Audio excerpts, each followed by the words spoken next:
गौरी पुत्र गणेश भगवान की जय। ओम नमः शिवाय। हरे कृष्णा। संगीता धर्म सागर चैनल पर आप सभी का दिल से स्वागत है। आप सभी भक्तजनों को नाग पंचमी की हार्दिक शुभकामनाएं। हे प्रिय भक्तों, आज सावन माह शुक्ल पक्ष की पंचमी तिथि है और आज नाग पंचमी का महापर्व है। ब्रह्म पुराण के अनुसार नाग पंचमी के दिन जो भी मनुष्य नाग देव की पूजा करके उन्हें दूध से नहलाता है, उन्हें स्नान करवाता है, उनके निमित्त व्रत कथा को सुनता या पढ़ता है, तो उनके जीवन में कभी भी धन का अभाव नहीं होता। वे धनपति होते हैं तथा सुख समृद्धि मान प्रतिष्ठा की प्राप्ति होती है। काल सर्प दोष सर्प दंश जैसे भय से छुटकारा मिलता है। तो आइए पूरे भक्ति भाव और प्रसन्नचित मन से नाग पंचमी की संपूर्ण व्रत कथा का रसपान करते हैं।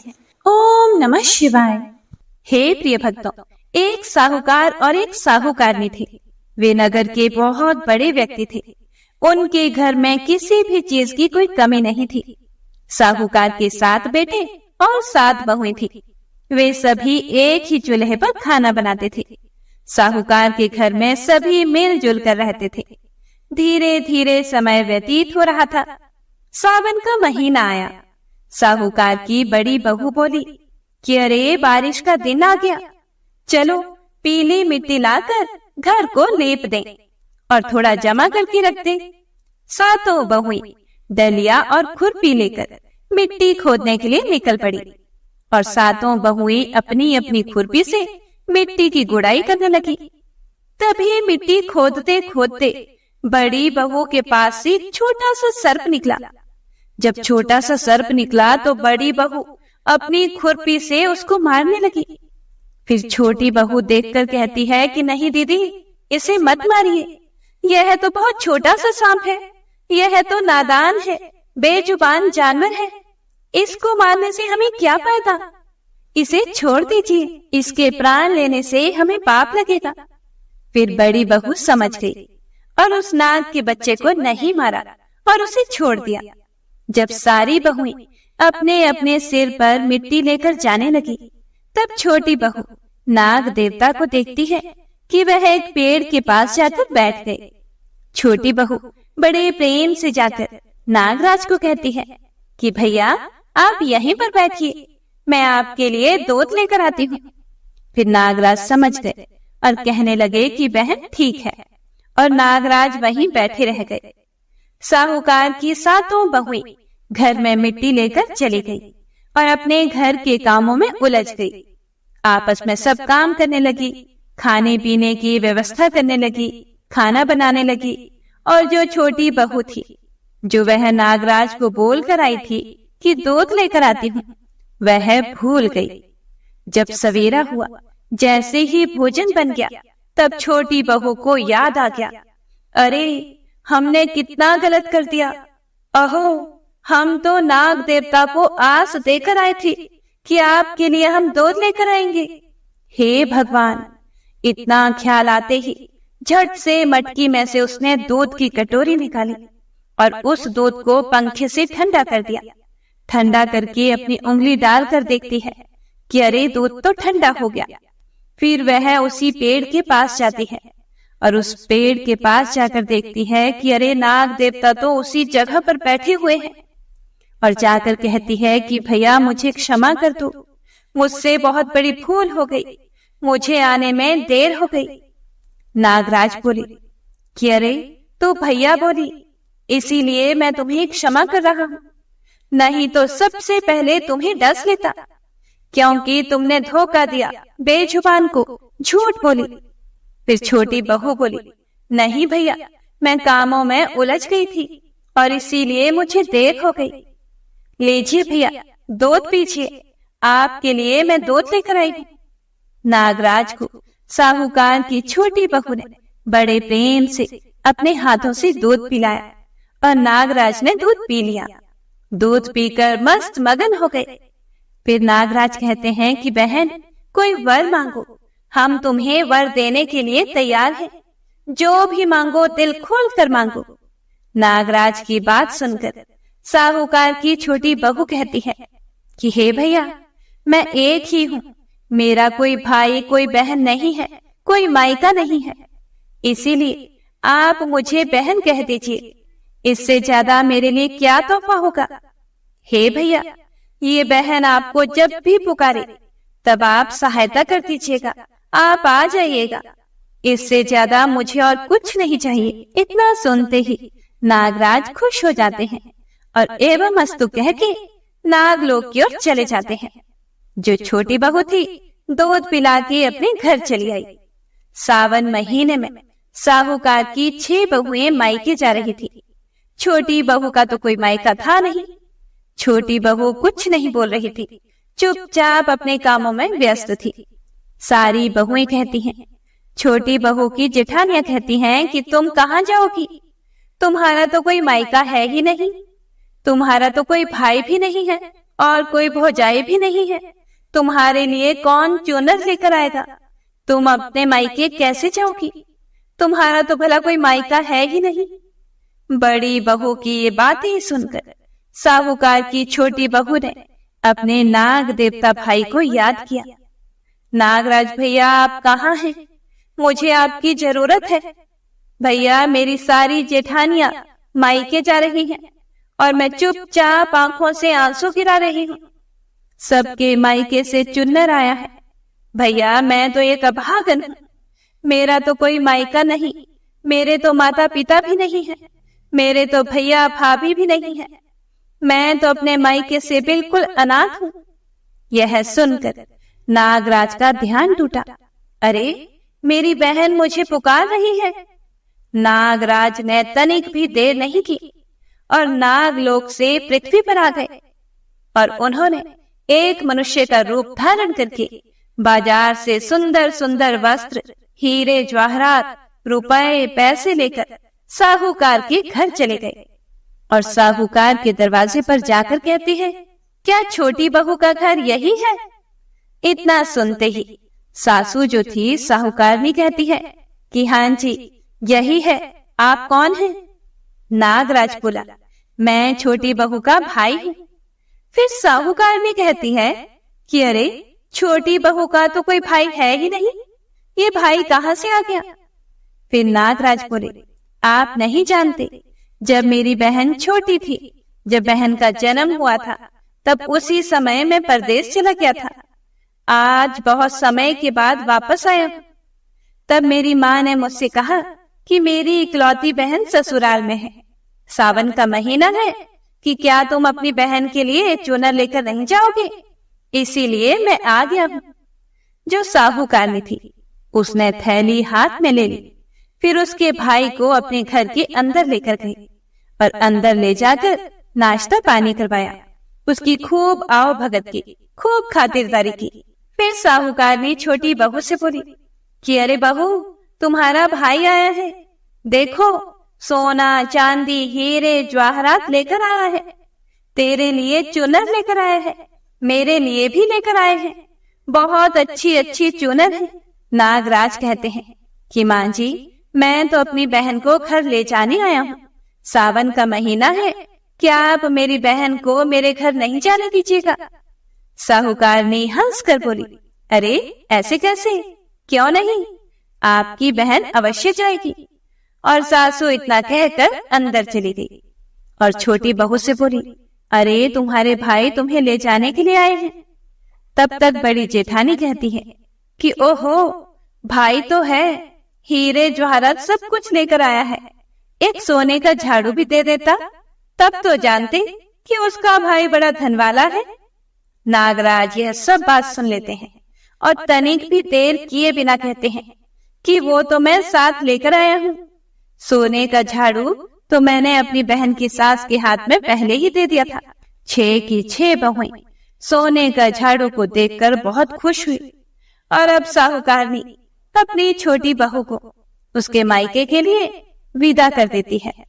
फिर छोटी बहू अपने भाई के साथ मायके जाने के लिए तैयार हो गई, पर मन में दुविधा लगी हुई थी कि मेरा तो कोई भाई नहीं है, ये कौन हो सकते हैं?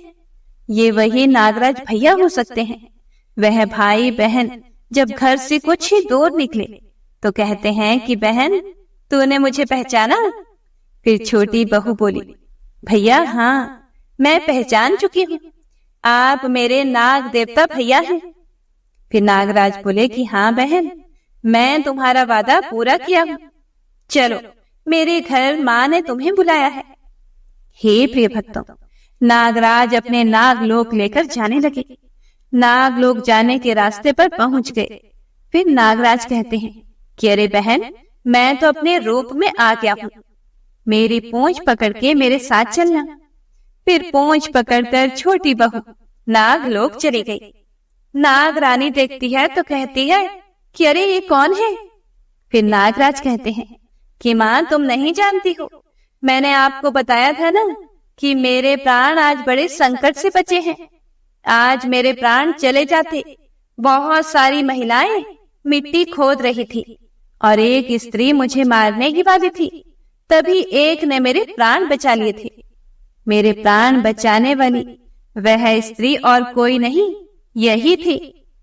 माँ, ये मेरी बहन है और मैं इसका भाई हूँ। इसका कोई भाई नहीं और मेरी भी कोई बहन नहीं। फिर नाग रानी जो थी वो बड़े प्यार से छोटी बहू को बेटी कहकर पुकारती है और अपने पास बिठा लेती है। उसे अच्छा अच्छा तरह तरह का भोजन खिलाती है, तरह तरह के गहने देती है और तरह तरह की साड़ियां देती है। इस तरह से वो उनके घर में रहने लगी। एक दिन सर्प की माता ने उससे कहा कि मैं काम से बाहर जा रही हूँ, तुम अपने भाई को ठंडा दूध पिला देना। उसे इस बात का ध्यान नहीं रहा और उसने सांप को गर्म दूध पिला दिया, जिससे उसका मुंह जल गया। यह देखकर सांप की माता को बड़ा गुस्सा आया, परंतु सर्प के समझाने पर वह चुप हो गई। वहां रहते रहते बहू को बहुत दिन बीत गए थे, तो बहू कहती है कि माँ जी, अब हम अपने घर, अपने ससुराल जाना चाहते हैं। तब सांप ने कहा कि बहन को अब उसके घर भेजना चाहिए। फिर नागराज कहते हैं कि माँ, मेरी बहन अपने घर जाने के लिए कह रही है, इसे कुछ अच्छा उपहार दे दो, जिससे इसके सास ससुर, जेठ जेठानियां, इसके पति मेरी बहन को खूब मान सम्मान दे। तब सर्प और उसकी माता ने उसे बहुत सा सोना, चांदी, जवाहरात, वस्त्र, भूषण आदि दिया। नागरानी कहती है कि हीरे और मणि का एक हार भी इसे देंगे, जिसे देखकर सभी लोग भौचक्के के रह जाएंगे। नागराज कहते हैं कि हाँ माँ, इससे बड़ा उपहार और नहीं हो सकता। फिर नागरानी और नागराज मिलकर मणि और हीरे का एक सुंदर सा हार बनाकर छोटी बहू को गले में पहना देते हैं। जब छोटी बहू ने नागमणि का हार पहना तो उसका बदन चमकने लगा, उसका चेहरा खूबसूरत लगने लगा। जब बहू अपना बदन देखती है तो कहती है, अहो, मेरा शरीर तो गहनों से बहुत सुंदर लग रहा है, हार से तो मेरा बदन बहुत चमक रहा है। फिर उसका भाई नागराज अपनी बहन को छोड़ने के लिए काफी दूर तक गया। उसके बाद बहन अपने आप अपने ससुराल अकेले गई। अब बहुत सारे कपड़े, बहुत सारे गहने लेकर छोटी बहू अपने ससुराल गई। जो 6 जेठानियां थी, उनको तो उनके मायके से इतना सब कुछ नहीं मिला था, और छोटी बहू को देखकर सभी हैरान रह गई। इतना ढेर सारा धन देखकर बड़ी बहुएं उससे जलने लगी और कहने लगी कि तेरा भाई तो बड़ा धनवान है। सांप ने छोटी बहू को जो हीरे मणियों का एक अद्भुत हार दिया था, उसकी प्रशंसा तो चारों तरफ फैल गई। हार की पूरे गांव में प्रशंसा होने लगी। अब साहूकार के घर में किसी भी चीज की कोई कमी नहीं रही। उस मणि के आने से, गले के हार में जो मणि थी, उसके आने से घर में धन संपत्ति का आवाहन होने लगा। घर में किसी चीज की कोई कमी नहीं रही। अब तो दिन दोगुनी रात चौगुनी धन संपत्ति बढ़ने लगी। धीरे धीरे समय बीतने लगा। गांव के लोग उसे देखने जाने लगे। अब छोटी बहू को मान सम्मान मिलने लगा। अब तो सभी नाग पंचमी को मानने लगे, नाग देवता को दूध पिलाने लगे। छोटी बहू और सभी गांव वाले भी नाग पंचमी का व्रत पूजा करने लगे। जो छोटी बहू थी हर नाग पंचमी के दिन अपने भाई को दूध पिलाने लगी। धीरे धीरे समय बीता। उस हार की प्रशंसा राज्य की रानी ने भी सुनी और वो राजा से बोली, हे स्वामी, सेठ की छोटी बहू का हार मुझे चाहिए। राजा ने मंत्री को हुक्म दिया कि उससे वह हार तुरंत ही ले आओ।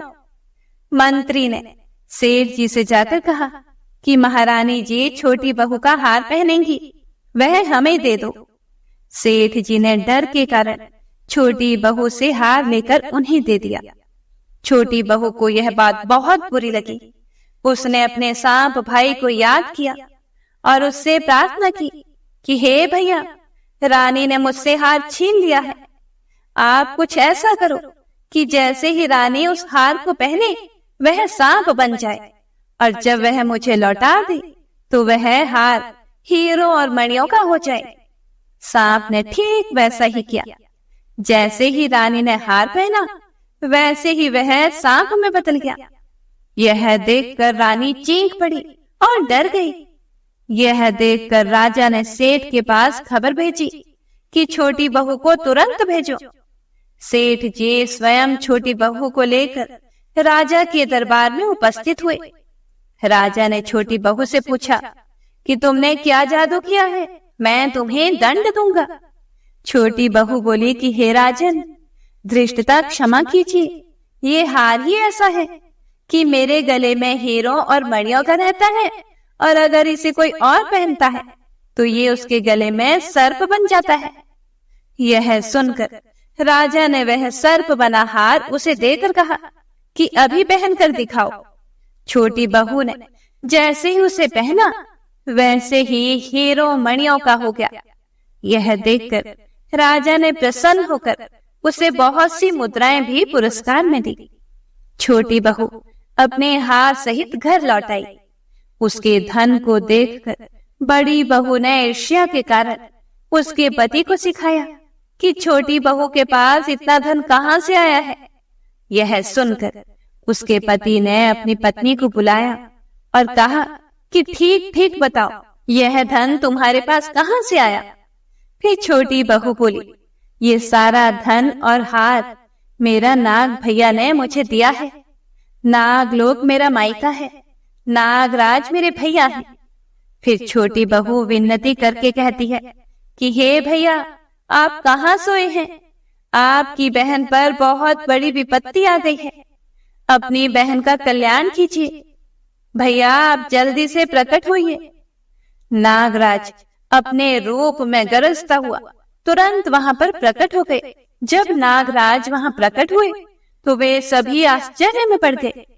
उसी समय सर्प ने प्रकट होकर कहा, यदि मेरी धर्म बहन के आचरण पर किसी ने संदेह प्रकट किया तो मैं उसे खा जाऊंगा। फिर वे सभी कहते हैं कि हमें क्षमा कर दीजिए, हमसे गलती हो गई। फिर नागराज कहते हैं, मेरी बहन की ओर कोई भी आंख उठाकर मत देखना, क्योंकि ये हार मेरा दिया हुआ है और मैं नागलोक का नागराज हूँ और यह मेरी बहन है। यह सुनकर छोटी बहू का पति बहुत खुश हुआ और उनका खूब आदर सत्कार किया। फिर नागराज बोले कि आज के दिन से सब नाग पंचमी मनाइएगा। आज सावन मास कृष्ण पक्ष पंचमी तिथि है। आज सभी लोग नाग देवता को दूध पिलाइएगा, जीवन में कभी कोई दुख नहीं आएगा। नाग पंचमी पर मीठा भोजन कीजिएगा, शंकर भगवान का पूजन कीजिएगा। शंकर भगवान के शिवलिंग पर जो भी इस दिन बेलपत्र, दूध और मिश्री या तो गुड़ चढ़ाइएगा, उसे जन्मों जन्मांतर तक कभी भी कोई दुख नहीं आएगा। नागराज को जो भी गाय का दूध पिलाएंगे कभी उसे कोई दुख नहीं आएगा, मायके और ससुराल भरा रहेगा। नागराज सभी को आशीर्वाद दे दिए। उस दिन भी सावन मास का महीना कृष्ण पक्ष पंचमी तिथि थी। उसी दिन से सब लोग नाग पंचमी का व्रत रखने लगे और उसी दिन से नाग देवता का पूजन करने लगे। नागराज को दूध पिलाने लगे। जो साहूकार की छोटी बहू थी वह नागराज को दूध पिलाने लगी और नाग पंचमी व्रत करने लगी और साथ साथ में बहुएं भी नागराज को दूध पिलाने लगी और व्रत करने लगी। कहते हैं उसी दिन से नाग पंचमी का त्योहार मनाया जाता है और स्त्रियां सांप को भाई मानकर उसकी पूजा करती हैं। धीरे धीरे समय बीत गया, छोटी बहू को भाई मिल गया, उसको भौजाई, माता पिता सब मिल गए। भगवान ने उसे संतान भी दे दी। उसके बाद सभी परिवार वालों ने खुशी से अपना जीवन बिताया। हे भगवान, हे भोलेनाथ, हे नागराज, हे मैया पार्वती, हे नागरानी, जैसे छोटी बहू को सब कुछ दिया, मायका ससुराल सब भर दिया, संतान सुख दिया, उसी तरह सबको सब सुख देना। मायका ससुराल सब भर देना, संतान सुख देना, अन्न धन लक्ष्मी सब कुछ से भर देना। तो प्रेम से बोलिए नाग देवता की जय, शंकर भगवान की जय, बोलिए जगत जननी माता की जय।